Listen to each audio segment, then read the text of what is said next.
ก็รู้สวัสดีทุกคนนะคะก็แนะนำตัวกันก่อนเนาะชื่อเทียนแก้วนะเป็นนักเรียนแลกเปลี่ยนโครงการ EFS ประเทศเดนมาร์กรุ่น56อยู่ที่เดนมาร์กเราก็เป็นคนแปลกๆหน่อยหลายๆคนที่รู้จักกันก็จะรู้ หรืออาจจะไม่รู้อยู่ที่นี่มาตอนนี้ก็7 เดือนแล้วอยู่ตั้งแต่เดือนสิงหามาวันที่4 สิงหานะก็หลายคนอาจจะงงว่า7 เดือนทำไมเพิ่งทำคลิปนั่นสิเหตุผลจริงๆก็คือเพิ่งรู้ว่าในคอมมีโปรแกรมตัดต่อวิดีโอด้วย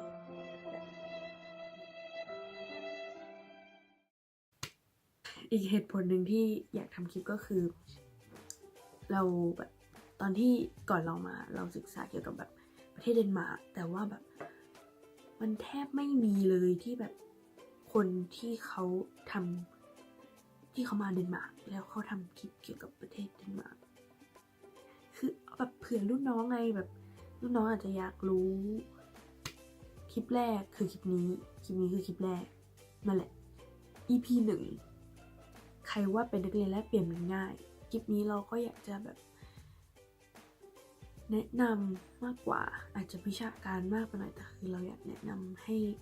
ทุกคนได้รู้ว่านักเรียนแลกเปลี่ยนมันคืออะไรแล้วก็ยิ่งแบบนักเรียนแลกเปลี่ยนที่มาเดนมาร์กอะไรเงี้ยแต่คือคลิปนี้คือไม่ได้เน้นว่าเป็นเดนมาร์กอย่างเดียวเพราะฉะนั้นใครๆก็ดูได้นะแล้วก็ถ้าชอบก็กดไลค์ตรงนี้หรือตรงนี้นั่นแหละแล้วก็ Subscribe ด้วยตรงไหนสักแห่งมันอยู่คนละข้างกันเนี่ยแหละใช่คำถามแรกนักเรียนแลกเปลี่ยน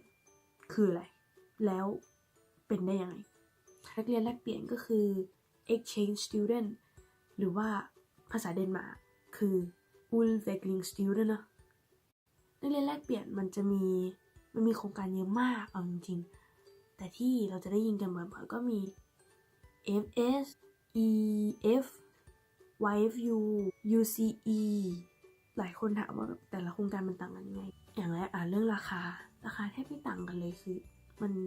เหมือนกันแต่จะต่างก็คือแบบประเทศที่เลือกได้หรือว่าลืมวิธีการสอบคือแบบแต่ละประเทศแต่ละโครงการก็ไม่เหมือนกัน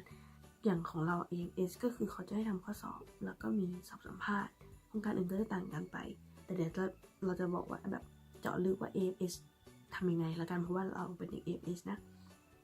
ราคาของแต่ละโครงการมันก็ไม่ต่างกันมากอยู่ที่ส่วนมากมันจะอยู่ที่ว่าเราไปประเทศไหนถ้าไปในแถบเอเชียมันก็จะถูกหน่อยแต่ถ้าไปประเทศที่มันอยู่นอกเอเชียยิ่งไกลหรือว่ายิ่งค่าของชีพมันสูงมันก็ยิ่งเพิ่มราคาขึ้นไปอันนี้ก็ต้องไปดูที่โครงการนั้นว่าแบบเขาให้จ่ายเท่าไหร่อะไรอย่างนี้นะแล้วก็มีบางโครงการเป็นโครงการทุนเต็มอันนี้คือดีมากถ้าได้มีคนถามว่าอยากรู้ว่าขั้นตอนของตอนสอบแบบจะได้เป็นทำยังไงแล้วเขาจะเล่าเป็นขั้นตอนเลยขั้นตอนแรกก็เลือกโครงการอย่าทำตามคือไปลงชื่อวันสุดท้ายวินาทีสุดท้ายจริงๆแบบครูเขาบ่นว่าแบบทำไมถึงมาวินาทีสุดท้ายอย่างนี้แล้วถ้าเกิดว่ามันผิดพลาดอะไรจะแก้ยังไงขอโทษค่ะของ EFS ค่าสอบปีเราไม่รู้ว่าแต่ละปีมันเท่ากันไหมแต่ของเรา200ก็คือเราสมัครที่ไหนที่นั่นก็คือศูนย์สอบของเราส่วนมากมันจะเป็นแบบโรงเรียนถ้าต่างจังหวัดก็อาจจะเป็นโรงเรียนประจำจังหวัดหรือว่าเป็นโรงเรียนที่อยู่ในเขตโรงเรียนเราพอถึงวันสอบแล้วก็ไปสอบข้อสอบก็เป็นข้อขีดไม่เป็นข้อสอบช้อยให้เราเลือกภาษาอังกฤษหมดเลยที่จำแม่นเลยนะสุดๆคือทุกคนพูดถึงคือ passage เป็นเรื่องและตอบคำถามนี่คือแบบคือเยอะมากแล้วยาวมากเลย พอสอบเสร็จก็กลับบ้านแล้วก็แบบนอนรอฟังผลสอบแล้วพอเขาประกาศผลสอบเราก็ต้องเข้าไปที่เว็บของ AFS ถ้าเราอยากจะเป็นนักเรียนแลกเปลี่ยนนะเขาจะมีประเทศให้เราเลือกแต่ละศูนย์สอบประเทศไม่เหมือนกันอย่างเราอ่ะมีเดนมาร์กแน่ๆเลยแล้วก็มีอิตาลีมีฮังการีมีจีนมีอเมริกามีโคลัมเบียแต่ละปีมันไม่เหมือนกันเราก็เลือก3ประเทศไล่ลำดับมา3อันของเราเลือกเดนมาร์กอันดับแรกแล้วก็อิตาลีแล้วก็ฮังการีอันดับสุดท้ายพอเราส่งแบบฟอร์มเรียบร้อยก็รอวันสัมภาษณ์วันสอบสัมภาษณ์ก็ชิวๆแบบเราไม่รู้สึกเหมือนเป็นฟิลสัมภาษณ์เลยคือเหมือนแบบเขาให้เราทำเวิร์กช็อปมีสถานการณ์มาแล้วเราก็แก้ไขสถานการณ์ซึ่งระหว่างนี้เราทำเหมือนครูเขาก็ดูแล้วว่าเรามีปัญหาตรงนี้ไหมแล้วก็จะมีให้ทำข้อสอบอันนึงเป็นข้อสอบข้อเขียนแบบแล้วแต่เราเลยประมาณ20ข้อมั้งสุดท้ายเขาก็จะแบ่งเป็นให้ไปสัมภาษณ์กับคุณครูทีละคนของเราเจอคุณครูคนไทย1คนทีเชอร์1คนแล้วก็เป็นพี่รีเทอร์นีคนหนึ่งพี่รีเทอร์นีคือพี่ที่เขาไปแลกเปลี่ยนมาแล้วเขากลับมาแล้วเขาก็จะให้คะแนนเราว่าแบบผลสัมภาษณ์เรามันคะแนนเท่าไหร่อะไรเงี้ยแล้วก็มันมีผลต่อการว่าเราจะได้เป็นตัวจริงหรือว่าตัวสำรองซึ่งเขาก็สัมภาษณ์เหมือนเหมือนเขาดูทัศนคติเราว่าเราเหมาะกับไปได้ไหมเป็นคนปกติหรือเปล่าก็คนอย่างนี้ก็ยังมาได้ พอสัมภาษณ์เสร็จผ่านไปปุ๊บแล้วอีกสักเดือนหนึ่งมาถ้าจำไม่ผิดนะเขาประกาศว่าตัวจริงมีใครบ้างเขาก็จะเขียนชื่อมาเลยตึ๊ดแล้วก็ขึ้นประเทศให้ด้วยตัวจริงก็คือเปลี่ยนประเทศไม่ได้แล้วถ้าคะแนนเราดีเราก็จะได้ประเทศแรกที่เราเลือกถ้าคะแนนเราไม่ดีเราก็จะได้ประเทศรองลงมาหรือว่าเป็นตัวสำรองของเราก็ได้เดนมาร์กแต่ถ้าเป็นตัวสำรองเขาจะโทรมาหาแล้วเขาก็จะบอกว่าคุณเป็นสำรองอันดับที่เท่าไหร่ถ้าอันดับแรกๆก็คือดีก็คือได้เลือกก่อนอะไรเงี้ยก่อนที่เขาจะโทรไปหาตัวสำรองตัวจริงจะต้องไปประชุมก่อนที่กรุงเทพก็เขาก็ให้พ่อแม่ไปด้วยแล้วก็ไปฟังว่าคร่าวๆรวมๆว่าไปแล้วเป็นยังไงอะไรอย่างนี้แล้วก็มีพี่รีเทอร์นีนู่นนี่นั่นมาเขาก็จะแบ่งแบบอันนี้เราชอบมากคือเขาจะเป็นประเทศเยอะๆเลยตั้งโต๊ะแล้วก็มีพี่รีเทอร์นียืนอยู่แล้วเขาก็จะแบบให้เราเข้าไปถามว่าประเทศนี้เป็นยังไงพ่อแม่ก็ถามได้อะไรเงี้ยคือเหมือนวันประชุมมันคือวันที่ให้ตัดสินใจว่าคุณจะเอาหรือเปล่าพอเราเลือกประเทศได้ทั้งตัวจริงทั้งตัวสำรองนะพอเลือกประเทศเรียบร้อยยืนยันเขาก็จะส่งเอกสารมาให้เอกสารนี้มันเรียกว่าใบสมัครนานาชาติซึ่งนี่คือจุดเริ่มต้นคือเราจะต้องกรอกข้อมูลของเราซึ่งมีความยาวรู้สึกจะ50หน้าแล้วก็50หน้านี่คือแค่เอกสารแต่มันก็จะมีที่แบบจะต้องพิมพ์เองต้องไปขอคนนู้นคนนี้ขอโรงเรียนขอครูขอเพื่อนหารูปแปะปุ๊บก็ไม่อยากจะทำให้ลูกน้องกลัวแต่เฮ้ยคิดเป็นแง่ดีคือเอาจริงนะคือผ่านไปได้มันคือจุดหนึ่งถึงมันจะจุดเดียวก็เหอะแต่คือมันได้เริ่มแล้วนอกจากใบสมัครนานาชาติเราต้องตรวจสุขภาพต้องทำสุขภาพให้ปลอดภัยกับการเข้าประเทศใช้คำนี้ได้ไหมนั่นแหละก็โดนฉีดวัคซีนแล้วก็แล้วแต่ประเทศด้วยว่าวัคซีนกี่เข็มของเราโดนรู้สึกจะ5 เข็มหรือ3ไม่แน่ใจเพราะว่าของเราตอนเด็กฉีดเยอะมากแม่ฉีดให้ครบไม่ใช่แม่ฉีดหมอฉีดแต่แม่พาไปฉีดนั่นแหละแต่บางคนเราสงสารมากคือเพื่อนเราแบบ ตอนเด็กๆเราจะมีใบวัคซีนใช่ไหมว่าประวัติวัคซีนอะไรเงี้ยแต่คือเพื่อนเราอะมันหายเท่ากับว่ามันไม่รู้ว่ามันมีประวัติถึงตรงไหนมันต้องฉีดใหม่หมดเลยโดนไป20 กว่าเข็มพอหลังจากส่งไปสมัครอะไรเรียบร้อยนะคะก็รออย่างเดียวเลยคือพอใบสมัครผ่านใบสมัครนี้เขาต้องตรวจหลายรอบด้วยนะถ้าไม่ผ่านเขาก็ส่งกลับมาแล้วเราก็ส่งกลับไปนี่พอผ่านเรียบร้อยเขาก็จะเริ่มหาโฮสต์ให้เราโฮสต์ก็คือบ้านที่เราจะไปอยู่ด้วยนั่นแหละก่อนที่เราจะมาเขาจะมีค่ายเตรียมความพร้อมต้องภาษาไทยชัดเจนในค่ายคือเขาจะแบ่งเป็นประเทศแล้วคือเนี้ยเรารู้ประเทศของเราแหละเขาก็จะแบ่งเป็นประเทศนั้นๆดูไปแต่ก็จะมีกิจกรรมที่ทำร่วมกันเราก็จะได้เจอกับพี่ที่เป็นแบบรีเทอร์นีจริงๆของประเทศเราประมาณ 4-5 คนแล้วแต่ประเทศด้วยเดนมาร์กพี่น่ารักมากน่ารักจริงกลับมาที่ค่ายในค่ายเขาก็จะแบบสอนภาษาเราเบื้องต้นแบบทักทายยังไงขอบคุณขอโทษคือให้เราพอรู้ไปบ้างมันมีแอปเรียนภาษาที่ดีมากที่เราอยากจะแนะนำมันชื่อว่า Duolingo ปิ้งคือมันเป็นแอปที่แบบคือมันมีผิดพลาดบ้างแต่มันดีมันคือที่สุดแล้วก็ในค่ายเราก็แบบเราไม่ได้เจอแค่เพื่อนประเทศเรานะเราเจอเพื่อนประเทศอื่นด้วยและที่สำคัญคือตอนที่ไปนอนที่ค่ายปีเราโดนจับแบบนอน3 คนแล้วนอนกับประเทศอื่นหมดเลยเราโดนกับเพื่อนที่อินเดียแล้วก็เพื่อนที่ไปฮังการีคือดีเราได้รู้อะไรเยอะมากสลับกันความคิดแลกเปลี่ยนอะไรเงี้ยมันคือค่ายที่ไม่อยากให้มันจบหลังจากจบค่ายแล้วก็รอเขาโทรมาบอกว่าได้โฮสต์แล้วอะไรอย่างนี้แล้วก็พอได้โฮสต์เขาก็จะส่งข้อมูลมาในเมลก็จะเป็นแบบที่อยู่บ้านรูปภาพโรงเรียนที่เราจะได้ไปอยู่เมืองอะไรเงี้ยคือก็จะบอกทั้งหมดให้เรามั่นใจว่าเรามีของแล้วหลังจากที่ได้ข้อมูลแล้วเขาก็จะให้เราติดต่อครอบครัวนี้ด้วยเมลหรือว่าจะติดต่อทางไหนก็ได้บางครอบครัวเขาก็ให้เฟซไทม์เลยแบบคือเมลไปหาเขาก่อนแล้วเขาก็บอกว่าแบบเฟซไทม์กันได้นะเขาก็จัดเลยจ้าเฟซไทม์เห็นหน้าเรียบร้อยและแล้วหลังจากนั้น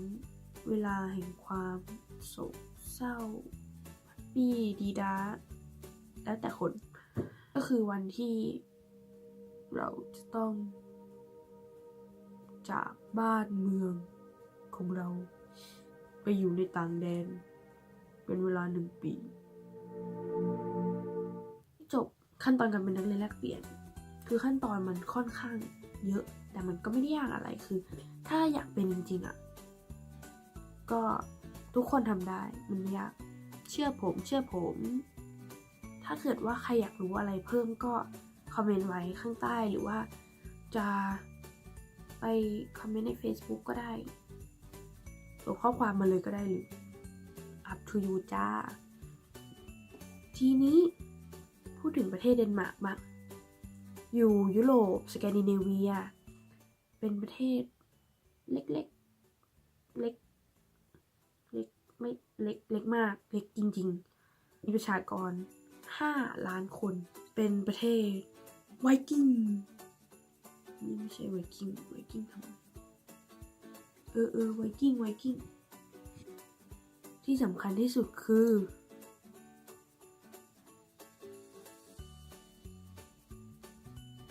The Little Mermaid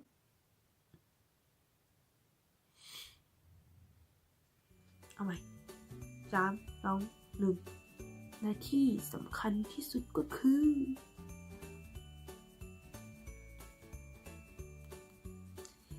The Little Mermaid หรือว่านางเงือกน้อยนั่นแหละฮัน คริสเตียน แอนเดอร์สันเขาเป็นคนเดนมาร์กที่เขียนเรื่องแอเรียลนางเงือก จริงๆก็ถ้าพูดถึงเดนมาร์กหลายคนจะแบบประเทศฮิปปี้มันคือความเป็นตัวของตัวเองอะมาอยู่แล้วมีความสุขจริงๆอากาศก็นะคือประเทศเดนมาร์กเป็นประเทศที่เรียบไม่มีแบบภูเขาเท่าไหร่แต่เรียกว่าเท่าไหร่เลยคือแบบไม่มีภูเขาเดียวทะเลแล้วคือเป็นหมู่เกาะก็เลยลมแรงมากนี่เดินไปโรงเรียนแบบ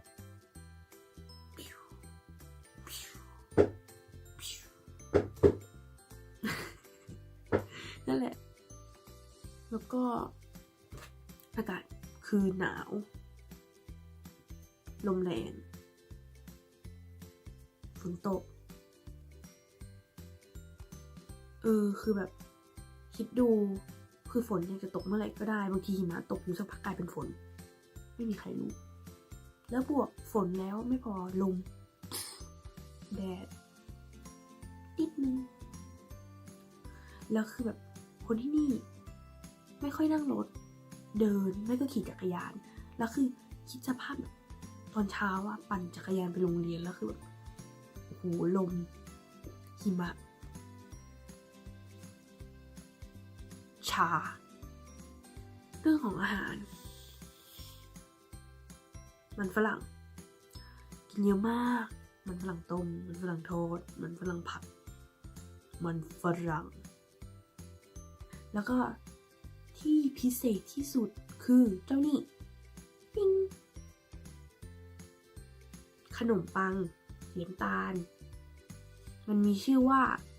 อูปอยมันคือขนมปังดำที่มีธัญพืชเยอะมากสุขภาพสุดหลายคนไม่ชอบเอาจริงๆคือทุกคนจะแบบว่าน้องต้องไม่ชอบแน่เลยทำใจนะอะไรเงี้ยแต่นี่คือกินเอาคือชอบมากไม่เข้าใจตัวเองเหมือนกันว่าอารมณ์ไหนแต่คือชอบจริงๆแฮปปี้นะแต่กลับไปที่ประเทศไทยก็จะแบบฉันคิดถึงอูปอยเรื่องภาษาของที่เนี่ยมันเป็นรากฐานเดียวกับพวกนอร์วีเจียนแล้วก็สวีดิชเพราะฉะนั้นไอ้3ประเทศเนี้ยมันคล้ายๆกันจะคล้ายนอร์เวย์มากกว่าถ้าเรารู้เยอรมันอยู่แล้วอะเราเข้าใจง่ายเข้าใจภาษาที่นี่น่าจะเรียนได้เร็วคือเราไปเที่ยวเยอรมันมาครั้งหนึ่งแล้วคือเราเข้าใจที่เขาพูดส่วนหนึ่งนะเพราะคำมันคือคำเดียวกันเลยแล้วแบบมีเพื่อนแลกเปลี่ยนเยอรมันเนี่ยก็ฟังเขาค่อนข้างรู้เรื่องแบบรู้ว่าเขาคุยเรื่องอะไรกันอะไรเงี้ยแล้วก็คือคนที่นี่ปาร์ตี้หนักมากมันเรื่องปกตินะคือแบบอายุ15ปาร์ตี้คือธรรมดาก็สำหรับคลิปนี้ก็คิดว่าเป็นคลิปแรกเราไม่รู้ว่ามันจะออกมาดีไหมสำหรับทุกคนถ้ามันไม่ดีเราบอกเราด้วยนะแบบคอมเมนต์ไม่เข้าใจอะไรหรือว่าอยากรู้อะไรเพิ่มก็ทิ้งคำถามเอาไว้แล้วก็คือเราอยากจะบอกว่าสำหรับคลิปเนี้ยมันอาจจะเป็นวิดีโอที่ค่อนข้างแบบดูเป็นวิชาการนะช่วงแรกๆคือแบบหรือเปล่านั่นแหละเราคิดว่ามันวิชาการอะแต่ว่าต่อจากนี้ไปมันจะเป็นเรื่องของชีวิตที่นี่และเราพูดเลยว่าแบบ The Face นี่แบบ ธรรมดาไปเลยอย่าลืมรอดูคลิปต่อไปแล้วกัน